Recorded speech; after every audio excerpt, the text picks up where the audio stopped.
দ্বীনের ক্ষেত্রে সবচাইতে গুরুত্বপূর্ণ ভাষা হচ্ছে আরবি ভাষা। এটা ইসলামের মাতৃভাষা। ইসলামের মেজাজ হচ্ছে প্রত্যেকটা মুসলমান আরবি ভাষাকে সহজ করে নিক। আরবি ভাষাকে শিখুক, আরবি ভাষাকে জানুক। যে কারণে আপনারা রাসূল, সাহাবায়ে কেরাম, তাবেঈন সাল্লাল্লাহু আলাইহি ওয়াসাল্লাম, তাবেঈন, তবে তাবেঈন, আইম্মায়ে মুজতাহিদিন এবং তৎপরবর্তী যুগের খায়রুল কুরুন দেখলে আপনারা দেখবেন যত জায়গায় ইসলাম তার বিজয় অভিযান নিয়ে গেছে, তত জায়গায় ইসলাম রাষ্ট্রীয় বিজয় অভিযানের সাথে সাথে মাতৃভাষা আরবিকে, আরবের মাতৃভাষা না, ইসলামের মাতৃভাষা আরবিকে পৃথিবীর সব রাষ্ট্রে ছড়িয়ে দিয়েছে। সাক্ষী হিসেবে বলতে পারি তাফসিরে কারতুবী, কর্ডোবা স্পেনের একটা নগরী, ইংলিশে কর্ডোবা বলে, আমরা আরবিতে দেখেছি কার্তুবা। এই কার্তুবা নগরীর একজন বিদগ্ধ আলেমে দ্বীন মুফাসসির আল্লামা কারতুবী, যিনি তাফসির লিখেছেন, এটা উনার নামেই নিসবত তাফসিরে কারতুবী বলা হয়, কর্তুবা থেকে লেখা। ৮০০ বছর মুসলমানরা শাসন করেছে, সেখানে রাষ্ট্রভাষা আরবি ছিল। আফ্রিকার শেষ মাতার রাষ্ট্র, এরপরে আমেরিকা মহাদেশ, এর নাম হচ্ছে আল মাগরিব, মরক্কো যেটা বলেন আপনারা। ওখানে এখন পর্যন্ত রাষ্ট্রভাষা আরবি ঠিকই আছে। তো ইতিহাস পর্যালোচনা করলে আমরা দেখতে পাই ইসলামের মেজাজ হচ্ছে তার মাতৃভাষা আরবিকে ছড়িয়ে দেওয়া। কেন?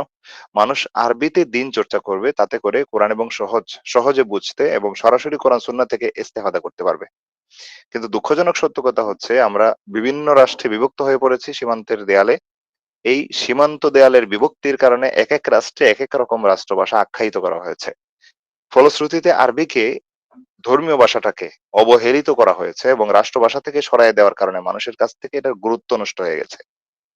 ফলে আজকের মানুষ কোরআন এবং সুন্নাহ বুঝতে গেলে অন্য কারো অনুবাদের আশ্রয় নিতে হয়।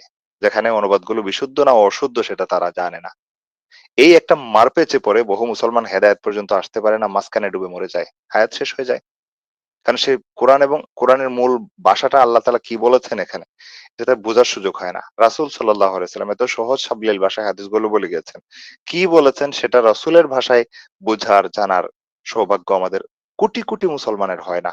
রাষ্ট্রভাষার খপ্পরে পড়ে দ্বীনি ভাষাটাকে গুরুত্বহীন করে ফেলে দিয়ে অন্য কারো অনুবাদের মুখাপেক্ষী হয়ে শেষ পর্যন্ত মূল দ্বীনের সহি মাফহুম, যেটা আল্লাহ বুঝাইছেন, রাসূল বুঝাইছেন সরাসরি, ওটা পর্যন্ত যাওয়ার আগে ইন্তেকাল হয়ে যায়।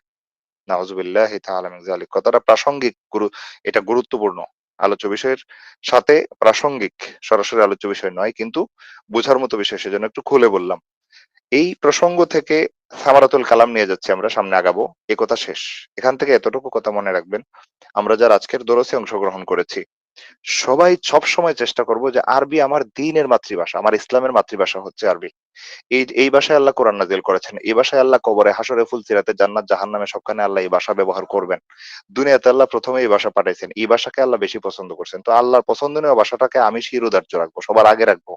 এটা সবসময় মাথায় রাখবেন এবং আরবি ভাষাকে নিজে আরবি শিখার প্রতি গুরুত্ব দিবেন। তাতে করে সরাসরি আল্লাহ আপনাকে কি বলেছেন, আল্লাহর ভাষা থেকে আপনার বোঝার সৌভাগ্য হবে। রাসূল আপনাকে কি বলে গিয়েছেন, সরাসরি রাসূলের মুখ নিঃসৃত পবিত্র কথাগুলো শোনার, বুঝার, পড়ার সৌভাগ্য সরাসরি আপনার হয়ে যাবে। মাঝখানে অনুবাদক সেজে কেউ এসে আপনাকে ফিতনায় ফালানোর সুযোগ পাবে না। এটা আপনাদের সবার কাছে আজকে আমার অনুরোধ থাকলো ১ম দিকেই।